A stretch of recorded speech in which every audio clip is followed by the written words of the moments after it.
next exercise is calorie bike, 10 calories, supersetted with 10 farmer's handle deadlifts. It's the same as a hex bar deadlift, so it focuses more on the quadriceps. You get a 3-minute time period to complete both. So if you have extra time left over, then you can keep increasing the weight on the deadlifts. Keep increasing the weight until you can't complete the bike and the deadlifts within the 3-minute period. You're going to do 3 to 4 sets of this.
So next is going to be bilateral leg back squat. If you've ever watched my leg videos, you know I hardly ever do bilateral leg movements just because they're irritating for the low back. I have low back issues. But a way to train around that is we can use light weight and make it feel heavy by doing 1.5 reps. So 1.5 rep scheme is go down into a normal squat, come back up halfway, back down, and then up. So that's 1 rep. That creates a lot of time under tension, so that muscle's working quite a bit because we're focusing on hypertrophy. We're not worried about weight and strength.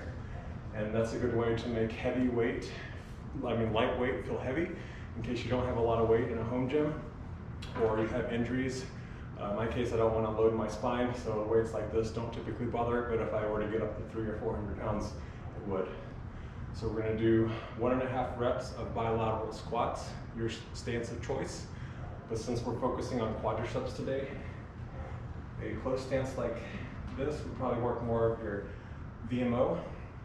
Medium stance is probably the best to go with. And if you do a sumo stance, it's going to get a lot of hip adductors and glutes because you're putting those on a very large stretch as you go into the squat. So the different types of stance.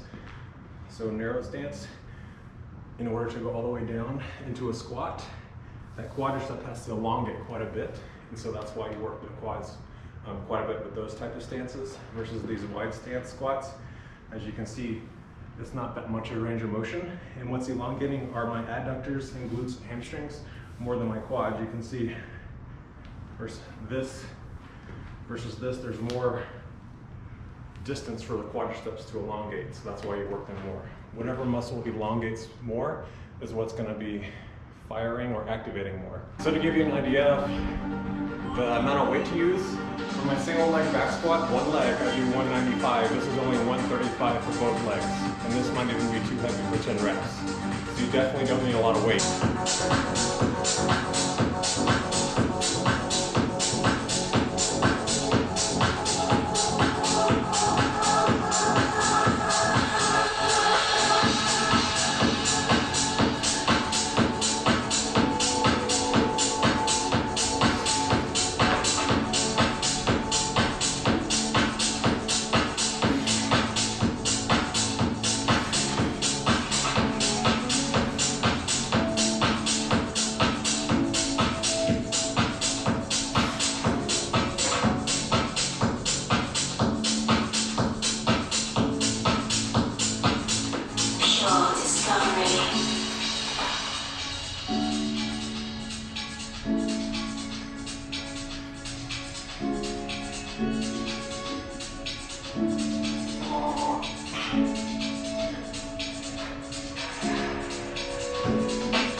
squat like a baby.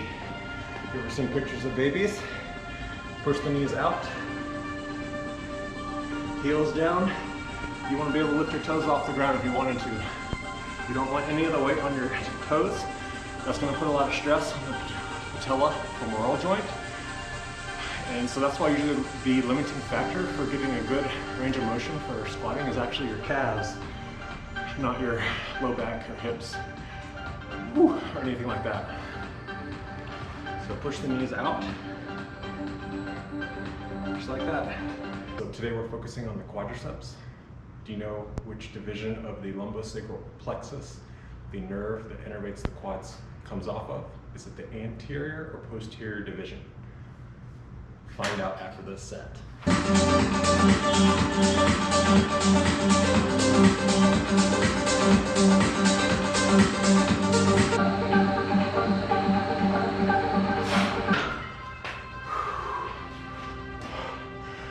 So the quadriceps come off the posterior division of the lumbosacral plexus. They are innervated by the femoral nerve, L2, 3, and 4. PM&R board question review of the day. If you have a diabetic patient coming in with quadricep weakness, possible adductor weakness, so femoral nerve, obturator nerve, always think diabetic amyotrophy. But that's typically where those patients get affected. Typically it presents as pain first and then weakness later. It usually resolves on its own without any treatment, but it can take up to a year.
Another squatting tip is you typically don't want to initiate with the hips, you want to initiate with the quadriceps, but because most people have weak quads, because these are stronger muscles, or tight gastrocs, they typically don't, otherwise they can't squat, a proper squat.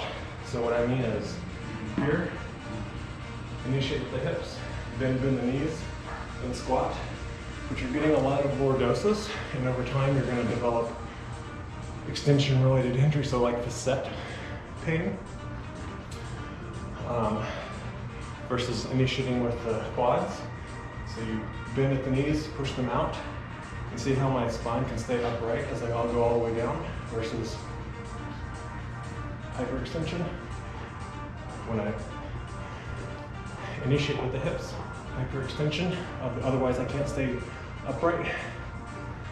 If I initiate with the hips, I'm going to lean forward like this. So how do I stay upright?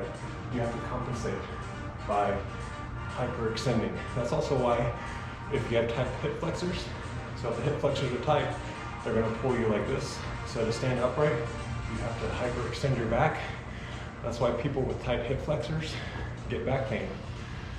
So if I initiate with my quads, boom, I can keep my spine upright. But you have to be able to have good dorsiflexion to do that.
focus day, normally I would do a little bit more, but it's way too cold, 30 degrees.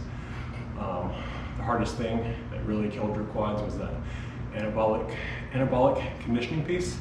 Normally I'd probably do belt squat, but I'll do another quad focused leg day when it's a little bit warmer, when we can do that, maybe one other exercise.